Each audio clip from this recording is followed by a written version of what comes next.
there everybody, it's Mike DiLisio. In this video, I'm going to be revisiting my top 10 anticipated games of 2021.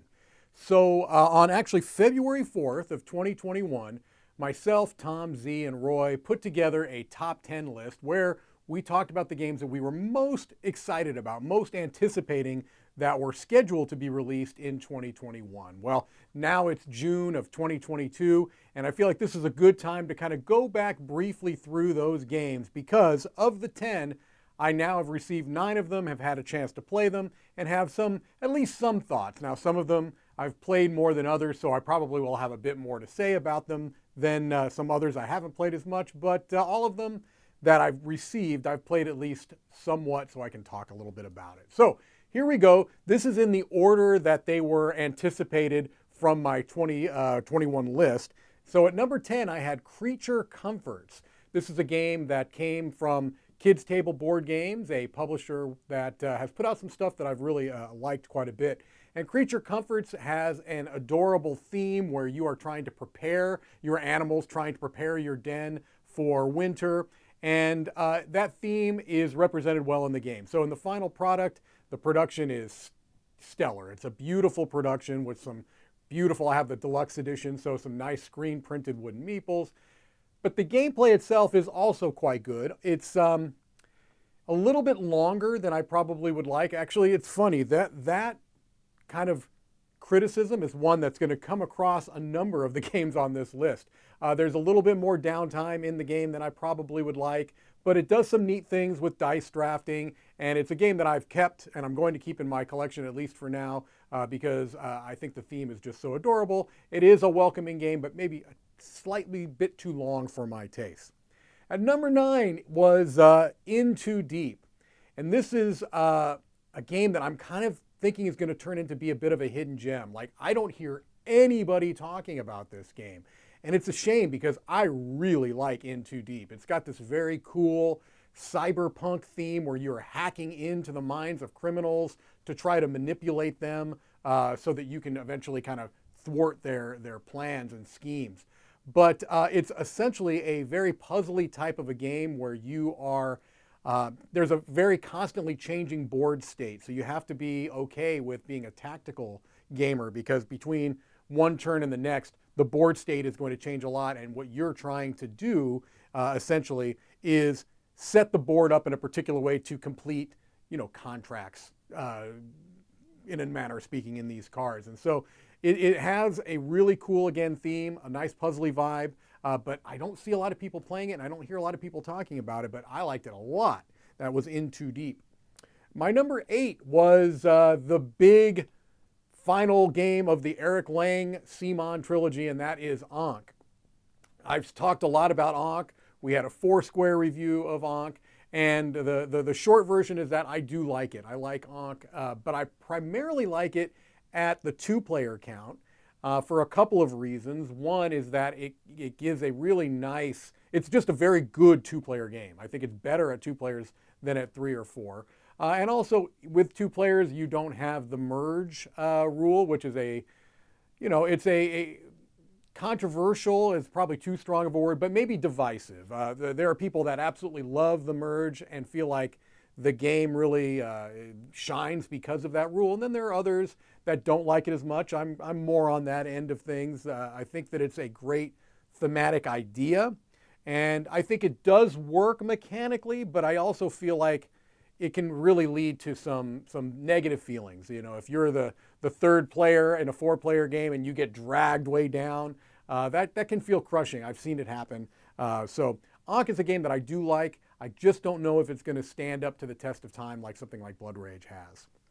Number 7 is Now or Never, the Ryan Lockett game that is kind of in the same line as Above and Below, Near and Far.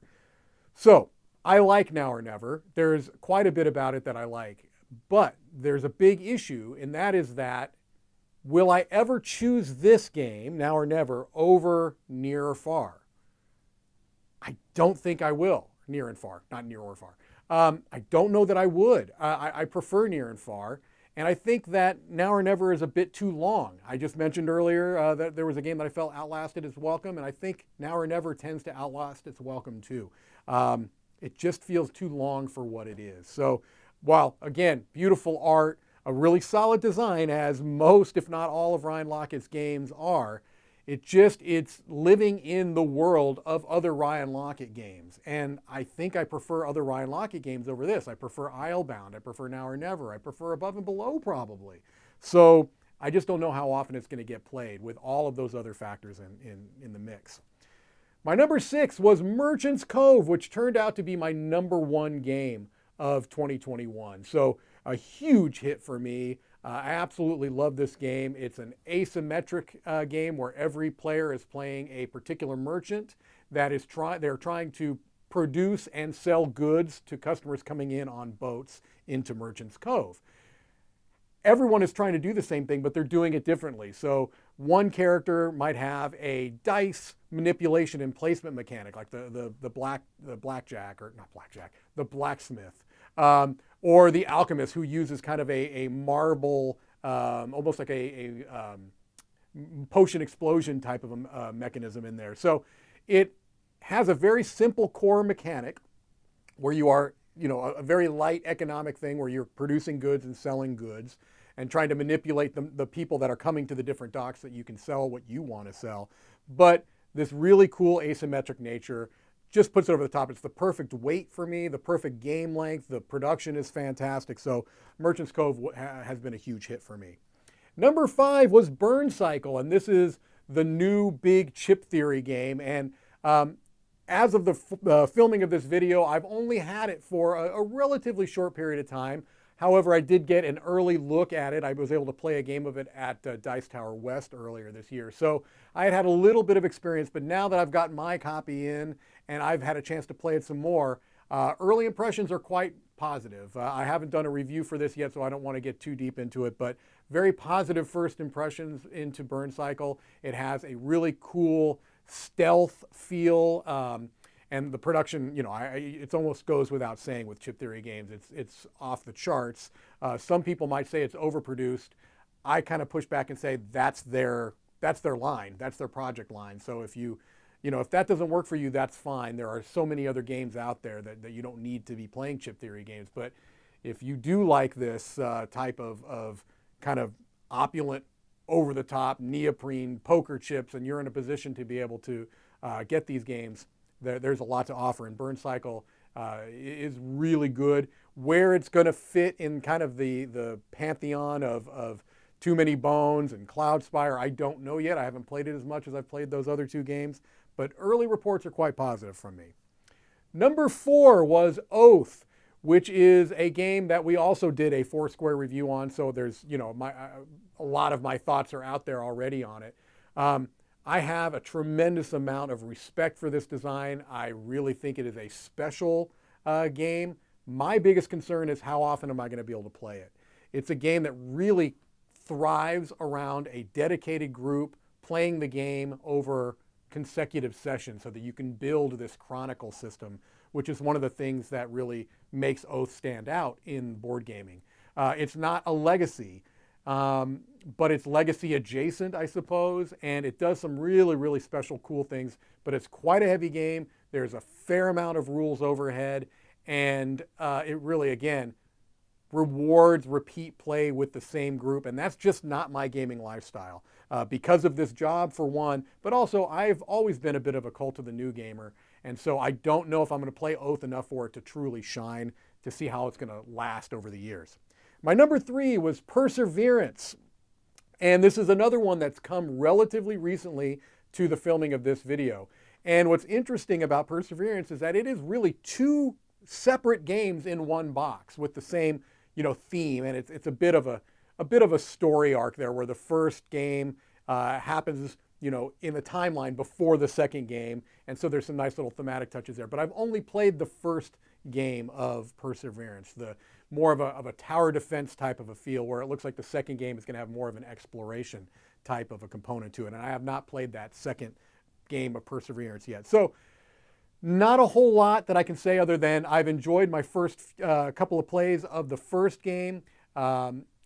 Pretty heavy Euro, as many Mind Clash games tend to be. I love the theme. The production is great.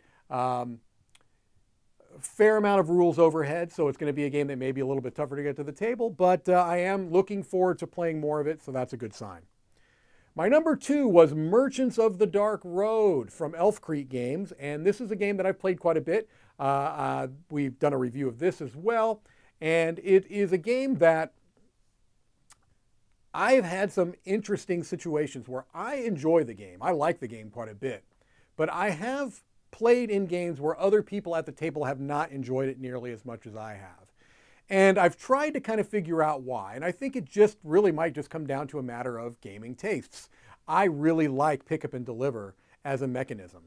And so I'm a little bit predisposed to like this. I'm also a very shallow gamer, as I've mentioned before, and the production is gorgeous in this game. The art and the production is fantastic. And so that helps keep me immersed. But I will say that the first game, when you're teaching this game, when it's a learning game, it takes a while. It's not a complex game. It's not a complicated game, but there's just a lot of upfront things to know. Once you get the system, once you understand how it goes relatively quickly, but that first game can feel like a little bit like a slog. And there are some people that understandably are not willing to kind of give it that first learning game and then give it another game. Because even the first time I played it, I was like, oof, man, that was a bit of a slog. But my second one went much more smoothly, much more quickly. And the third and fourth and fifth time, I really started to kind of see nuances that I didn't see in the first game because I was so concentrating on how to get the rules right and making sure I had it all set. So overall, I liked Merchants of the Dark Road a lot, but it has been a divisive game amongst people I've played it with. My number 1 most anticipated game of 2021, sadly, has not been delivered yet, and that was Paleo Americans Endless Winter. I do believe that it's relatively soon coming. I know that mass production copies have come to the publisher, and so that tends to mean that within a few months that backers could expect to get them with, of course, shipping things as they are now. That can play into it, but I'm still very excited about it. I'm still very much looking forward to it. I'm no less excited about it now than I was back in February of last year. So yes, it's a little bit delayed. Yes, it's late coming, but unfortunately, that is the nature of many crowdfunded projects now. That is just not getting any better with global shipping issues, making things even worse, and supply chain definitely feeding into that. So Paleo Americans 1, I'm still very much looking forward to. But there you have it, my top 10 games of 2021 revisited. There were a number of games that were about what I was hoping for. There were a couple of games that underwhelmed for me, and there were a couple of games that even went higher than I expected, and I think you can kind of suss out what I'm talking about based on my reactions to these. But that'll do it for this video. This is Mike DiLisio signing off from Dice Tower headquarters.